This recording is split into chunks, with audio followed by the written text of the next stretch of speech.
perkenalkan saya Dian Nurjara dengan NIM Q1C12360. Di sini saya akan menjelaskan tentang psikologi holistik dan psikologi humanistik. Apa sih psikologi holistik itu? Holistik atau holistik berasal dari kata holismi atau holism. Kata holismi pertama kali digunakan oleh Z.G. Smart pada tahun 1929 dalam tulisannya yang berjudul Holism and Evolution. Hasil kata holisme diambil dari bahasa Yunani yaitu holos, yang berarti semua atau keseluruhan. Smart mendefinisikan holisme sebagai sebuah kecenderungan alam untuk membentuk sesuatu yang utuh, sehingga sesuatu tersebut lebih besar daripada sekedar gabungan-gabungan bagian hasil evolusi. Dari kata holisme, itulah kata holistik diartikan sebagai cara pandang yang menyeluruh atau secara keseluruhan. Sedangkan secara etimologis, holistik memiliki akar kata yang sama dengan istilah whole, yaitu keseluruhan. Di samping itu, istilah holistik juga diambil dari kata dasar heal, penyembuhan, dan health, kesehatan. Secara maknawi, holistik dapat diartikan sebagai pemikiran secara menyeluruh dan berusaha menyatukan beraneka lapisan kaidah serta pengalaman yang lebih besar dari sekedar mengartikan manusia secara sempit. Jadi, dapat disimpulkan, psikologi holistik adalah pendekatan yang melihat manusia sebagai kesatuan yang utuh dan menyeluruh, dengan mempertimbangkan berbagai aspek kehidupan seperti mental, emosional, fisik, dan spiritual. Psikologi holistik bersifat saling berkait antara satu sama lain, sebagai suatu sistem bersepadu yang menyeluruh, bukan sekedar disiplin media atau sosial. Selain itu, psikologi holistik juga ada tokoh yang bernama Abraham Harold Maslow. Maslow lahir pada 1 April 1908 di Manhattan, New York. Dia adalah anak tertua dari 7 bersaudara. Ayahnya bernama Samuel Maslow memiliki pandangan ateis. Masa kecil Maslow bisa digambarkan dengan masa kecil yang tidak menyenangkan. Kisahnya dipenuhi dengan bagaimana beralih dari buku ke buku untuk belajar melepaskan diri dari perasaan kesepian dan inferioritasnya. Pastinya kita ingin tahu kan, apa sih teori holistik itu yang dikembangkan oleh Abraham Maslow? Nah, teori holistik yang dikembangkan oleh Abraham Maslow itu yaitu teori holistik dinamis pada tahun 1970, menganggap bahwa keseluruhan dari seseorang terus-menerus berubah dan berkembang menuju aktualisasi diri. Yang dipertimbangkan dalam psikologi holistik adalah teori psikologi kepribadian, perilaku manusia, dan hubungannya dengan organisme secara menyeluruh. Manusia dipandang sebagai kesatuan yang utuh yang tidak dapat dipisahkan dari lingkungan dan kebudayaannya. Pada pandangan holistik, juga ditekankan mengenai pentingnya penemuan kebutuhan manusia secara menyeluruh, termasuk dalam aspek fisiologis, keamanan, cinta, dan kasih sayang, penghargaan, dan aktualisasi diri. Beberapa manfaat utama dari perspektif pendekatan holistik ini meliputi: yang pertama itu adalah menggabungkan banyak faktor. Salah satunya, keuntungan besar dari pendekatan holistik adalah memungkinkan penelitian untuk menilai banyak faktor yang mungkin berkontribusi pada masalah psikologis. Daripada hanya berfokus pada salah satu bagian kecil dari suatu masalah, peneliti malah dapat melihat semua elemen yang mungkin berperan. Yang kedua adalah melihat gambaran besar. Pendekatan holistik juga membantu peneliti untuk melihat gambaran besar dari suatu fenomena, bukan hanya detail spesifiknya. Hal ini dapat membantu untuk mengidentifikasi pola hubungan dan makna yang mungkin tersembunyi jika hanya melihat bagian-bagian terpisah. Ketiga, ada memahami sifat-sifat yang muncul. Pendekatan holistik juga mengakui bahwa ada sifat-sifat yang muncul dari sistem yang kompleks, yang berarti bahwa perilaku atau karakteristiknya tertentu tidak dapat diprediksi atau dijelaskan hanya dengan melihat bagian-bagiannya. Sebagai contoh, perilaku kelompok seringkali berbeda dari perilaku individu, yang merupakan contoh yang baik dari sifat-sifat yang muncul dan jumlahnya lebih dari bagian-bagiannya. Yang keempat ada sebagai sistem pembelajaran. Psikologi holistik juga dapat digunakan untuk membantu pengembangan potensi dari seorang individu di dalam suasana pembelajaran yang lebih menyenangkan dan juga mengerikan, demokratis dan juga humanitis melalui pengalaman dalam berinteraksi dengan lingkungannya. Kemudian yang terakhir, sebagai sistem pengobatan, psikologi holistik juga menjelaskan berbagai teknik dan prosedur sehingga menimbulkan keyakinan bahwa penerapan perspektif holistik lebih daripada pengobatan dengan cara psikologi saat ini. Dalam psikologi, pendekatan holistik dengan berkonsultasi adalah hal yang penting. Dengan konsultasi, maka seorang dapat mencerminkan kisah atau penyebab di balik gejala penyakit yang dialami oleh pasien tersebut. Namun, psikologi holistik juga memiliki beberapa kelemahan. Di antaranya yang pertama, yaitu cenderung tidak spesifik. Saat memecahkan suatu masalah, seringkali kita perlu fokus pada poin tertentu.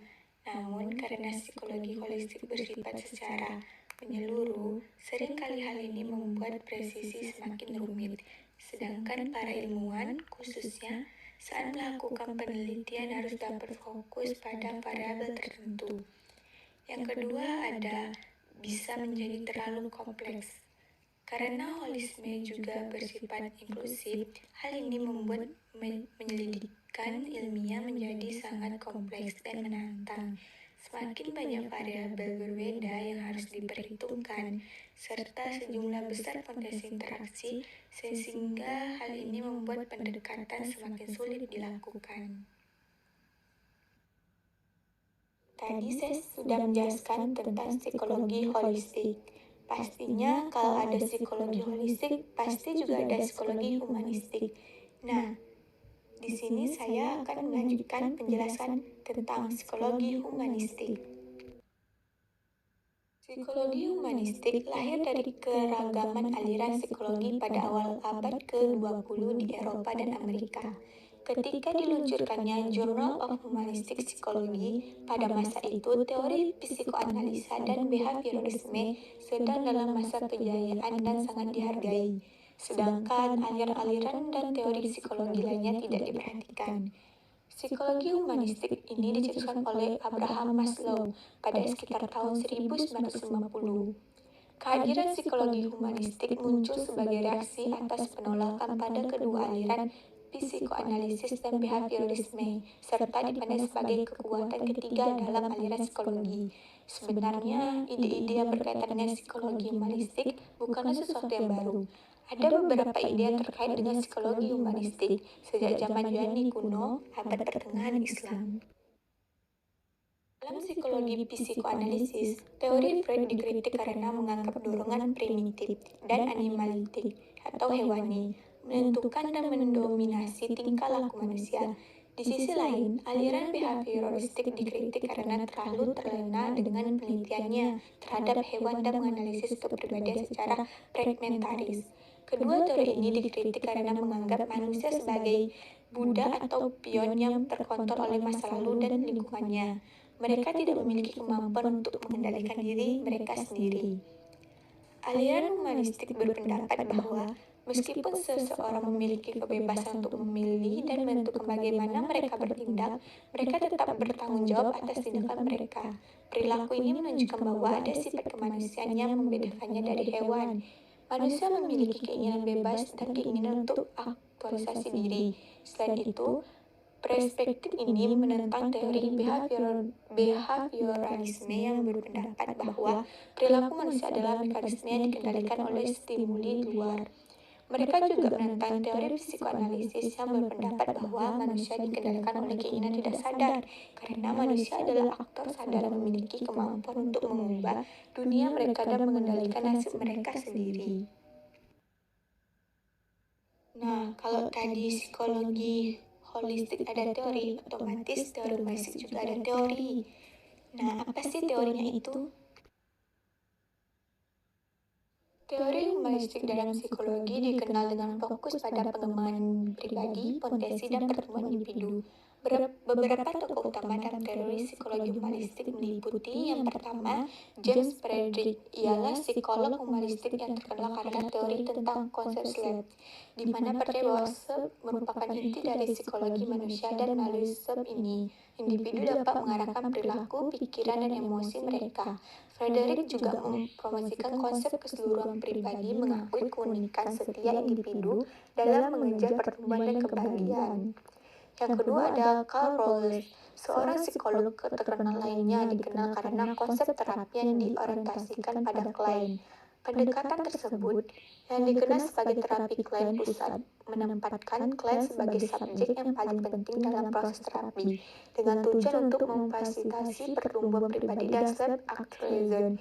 Rogers mengemukakan konsep unconditional positive rate, yang merupakan penerimaan tanpa syarat terhadap individu, yang diyakini sebagai kunci untuk pertumbuhan yang positif. Jika seseorang diberi kebebasan dan dukungan emosional untuk bertumbuh, mereka bisa berkembang menjadi manusia yang berfungsi secara penuh. Adanya dukungan dari lingkungan yang menerima dan memahami situasi terapeutik seseorang akan mampu memecahkan masalahnya sendiri dan berkembang menjadi individu yang mereka inginkan. Yang ketiga ada Charlotte Bachler. Charlotte Bachler juga merupakan kontributor terkenal dalam psikologi humanistik. Dia menekankan bahwa pengembangan individu melalui tahap pertumbuhan dengan memperhatikan perkembangan pribadi yang berlanjut sepanjang siklus kehidupan. Bachler sangat memperhatikan pertumbuhan individu dalam konteks hubungan interpersonal dan pengalaman subjektif. Dia percaya bahwa individu bertumbuh melalui eksplorasi identitas dan hubungan dengan orang lain. Yang keempat atau yang terakhir itu Abraham Maslow, dikenal karena teori piramida kebutuhan, merupakan tokoh penting dalam psikologi humanistik. Teorinya tentang hierarki kebutuhan menunjukkan bahwa individu perlu memenuhi kebutuhan dasar mereka, seperti kebutuhan fisiologis dan keamanan. Sebelum mereka dapat mencapai potensi penuh mereka, Maslow menekankan perlunya pertumbuhan pribadi dan pengembangan individu dalam mencapai tingkat tertinggi dari kebutuhan manusia. Tentunya psikologi humanistik memiliki peran penting. Peran penting psikologi humanistik yaitu salah satu aliran dalam psikologi yang memfokuskan pada pengalaman subjektif individu dan potensi pribadi untuk mencapai pertumbuhan pribadi dan pemenuhan diri. Aliran ini dianggap memiliki peran penting dalam menyediakan pendekatan yang berbeda dalam memahami dan membantu individu mengatasi masalah psikologis mereka. Berikut ada beberapa peran penting dari psikologi humanistik. Yang pertama itu peningkatan kualitas hidup. Melalui pemahaman yang mendalam terhadap kebutuhan dasar individu seperti rasa, penting, bermakna, dan kemanusiaan, psikologi humanistik dapat membantu individu dalam mencapai kualitas hidup yang lebih baik. Hal ini terjadi melalui pemahaman diri yang lebih dalam, peningkatan hubungan interpersonal, dan realisasi potensi pribadi. Yang kedua ada pemberdayaan individu. Psikologi humanistik mendorong individu untuk mengambil peran aktif dalam proses pertumbuhan dan pemenuhan diri mereka. Pendekatan ini menekankan pentingnya kebebasan individu, tanggung jawab, dan kemandirian dalam mencapai kesejahteraan psikologis. Ini dapat memiliki dampak positif dalam pemberdayaan individu untuk mengatasi masalah dan mengambil kontrol atas kehidupan mereka. Yang ketiga ada fokus pada pengalaman subjektif. Psikologi humanistik menekankan pada pengalaman subjektif individu seperti perasaan, persepsi, dan kebutuhan psikologis. Hal ini membantu memahami individu dari sudut pandang mereka sendiri, bukan hanya dari perspektif observasi luar. Dengan demikian, psikologi humanistik dapat membantu memahami kompleksitas pengalaman individu dan membantu mereka menuju pemenuhan diri yang lebih besar. Yang terakhir ada peran dalam pembangunan diri. Aliran psikologi humanistik memiliki peran penting dalam memfasilitasi individu untuk mencapai pertumbuhan pribadi dan pengembangan diri yang lebih baik. Melalui konsep-konsep seperti aktualisasi diri, penerimaan diri, dan pengembangan diri yang lebih dalam, psikologi humanistik dapat membantu individu dalam menemukan tujuan hidup mereka, merealisasikan potensi pribadi, dan mencapai kesejahteraan pribadi. Dan itu ada dampak pengaruh psikologi humanistik. Pengaruh psikologi humanistik memberikan dampak dalam kehidupan manusia. Dampak yang pertama yaitu pemberdayaan individu. Psikologi humanistik memberikan individu perasaan penguasa diri dan tanggung jawab atas kehidupan mereka. Hal ini dapat mengaruhi individu untuk mengambil langkah-langkah positif dalam menghadapi masalah, mengambil risiko, dan mengambil keputusan yang lebih bertanggung jawab dalam kehidupan sehari-hari. Yang kedua ada peningkatan kesejahteraan psikologis. Melalui pemahaman yang mendalam terhadap kebutuhan individu dan kemandirian dalam mencapai pemenuhan diri, psikologi humanistik dapat membantu individu dalam meraih kesejahteraan psikologis yang lebih baik. Hal ini dapat berdampak pada peningkatan kebahagiaan, kepuasan hidup, dan perasaan makna dalam hidup mereka. Yang ketiga ada perubahan dalam hubungan interpersonal. Psikologi humanistik dapat memiliki dampak positif pada hubungan interpersonal individu, karena pendekatan ini menghargai keunikan dan keutuhan individu. Ini dapat mempengaruhi cara individu berkomunikasi, berinteraksi, dan menjalin hubungan yang lebih bermakna dengan orang lain. Yang keempat ada pendekatan pemulihan. Psikologi humanistik dapat menjadi pendekatan pemulihan yang efektif bagi individu yang mengalami masalah psikologis, seperti kecemasan, depresi, atau trauma. Dengan memahami individu dalam konteks pengalaman subjektif, mereka dapat mendorong pemenuhan diri. Pendekatan ini dapat membantu individu untuk pulih dan melanjutkan kehidupan dengan lebih bermakna.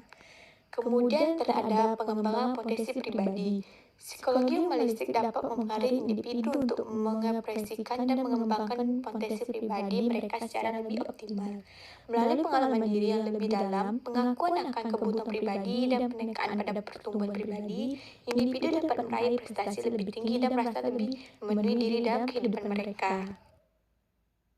Adapun penerapan psikologi humanistik, yaitu yang pertama teori belajar humanistik. Penerapan teori humanistik yang paling populer adalah teori belajar humanistik yang memfokuskan pada seorang individu, di mana manusia menjadi pusat utama dalam pembelajaran. Teori ini didasarkan pada belajar yang memanusiakan manusia.